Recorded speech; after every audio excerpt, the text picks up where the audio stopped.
We spend a lot of time watching dogs. So today is a chance to listen and hopefully listen differently. You are not going to hear me say, this sound always means this. So you're going to listen in context and you're going to listen to the whole picture. Dogs communicate emotionally through sound. We tend to think barking, maybe whining, maybe growling, but there's actually a much wider range of sounds that they use.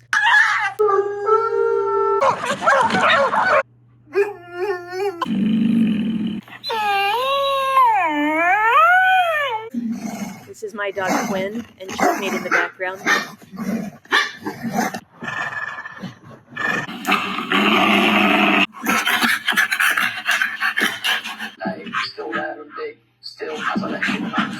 We spend a lot of time watching behavior, but the breath is often telling us how the dog feels about it. When a sound happened, they might startle, they might orient, or they might ignore it, which is why two dogs can hear the same sound and have completely different reaction. And for some dogs, pairing the sound with play or movement can help change what that sound means to them.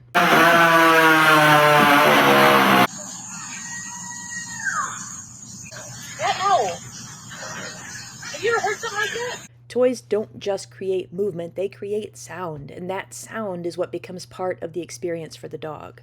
This one's wild.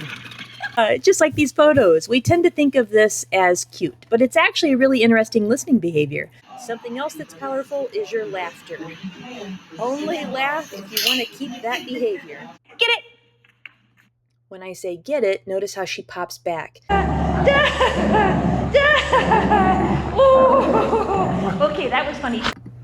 So now I want to ask you, what do you hear now that you didn't before? I want you to be able to hear it all.